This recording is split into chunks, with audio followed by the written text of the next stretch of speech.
بشر احدہم بالانثی، جب ان کو لڑکی کی خبر دی جاتی ہے کہ بیٹی کی ولادت ہوئی ہے، ظل وجہہ مسودا وہو کظیم، ان کا چہرہ سارا دن سیاہ رہتا ہے اور یہ غصے کے کڑوے گھونٹ کو پی رہے ہوتے ہیں۔ عربوں میں عادت تھی کہ جب اطلاع ملتی تھی نا کہ بیٹی پیدا ہوئی ہے تو خوش ہونے کے بجائے چہرے پہ سیاہی آ جاتی تھی، سارا دن چہرہ سیاہ رہتا تھا، یہ کیا ہو گیا؟ ان کے ہاں بیٹیوں کا یہ مقام تھا۔ یتوارا من القوم من سوء ما بشر بی، فرمایا جو اسے خوشخبری دی گئی ہے نا بچی کی، اس کی برائی کا اس کے چہرے پہ ایسا اثر، اور وہ اتنی ذلت محسوس کرتا تھا کہ یتوارا من القوم، سارا دن اپنی قوم سے منہ چھپاتا تھا، سارا دن اپنی قوم سے منہ چھپاتا تھا۔ ایمسکہ علی ہون ام یدسہ فی التراب، اس ٹینشن میں سارا دن گزرتا کہ میں ذلت برداشت کر کے اسے پالوں یا اسے مٹی میں دفن کر دوں۔ یہ کس کی عادت تھی؟ عربوں کی۔ بیٹی کی پیدائش پہ چہرہ کیا ہو جاتا تھا؟ سیاہ، اور ذلیل ہو کے چھپتا پھرتا تھا۔ میں نے وہ قبرستان دیکھا ہے جہاں بیٹیوں کو دفن کیا جاتا تھا، آج بھی موجود ہے، جو بھی جاتے ہیں دیکھ سکتے ہیں۔ ان مشرکین پر ہمیں تعجب نہیں ہے، تعجب آج کے پڑھے لکھے لوگوں پر ہے کہ جو نسل روکتے ہیں اس خوف سے کہ کہیں بیٹی پیدا نہ ہو جائے۔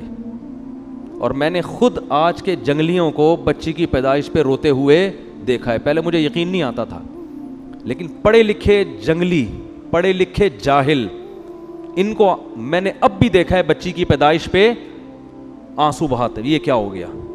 میں ایک دفعہ ہسپتال میں بیٹھا ہوں تو سامنے کوئی خاتون رو رہی ہیں اور وہ بیٹا ان کا پینٹ شرٹ میں، لگ رہا تھا کوئی ایجوکیٹڈ فیملی ہے، وہ بھی بیچارہ پریشان، منہ ایسا نا اس کا جھکا ہوا، رو تو نہیں رہا تھا لیکن منہ پہ یہی کیفیت تھی جو یہاں قرآن بیان کر رہا ہے، چہرے پر کیا ہے؟ ذلت۔ تو ماں اس کو تسلی دے رہی ہے اور رشتہ دار کہہ رہے ہیں بھائی ہائے بیچارے کا منہ اتر گیا، پہلے بھی بیٹی ہوئی تھی اب بھی کیا ہو گئی؟ بیٹی۔ اس سے پتہ چلتا ہے کہ یہ لوگ خدا پر ایمان نہیں رکھتے، ان کو کوئی ضرورت نہیں ہے اپنے آپ کو مسلمان کہیں، شناختی کارڈ میں تمہاری نمازوں کی اللہ کو کوئی ضرورت نہیں ہے۔ سب سے پہلے اللہ دیکھتا ہے کہ تمہارا اللہ پر ایمان اور توکل کتنا ہے۔ بیٹی کس نے دی ہے؟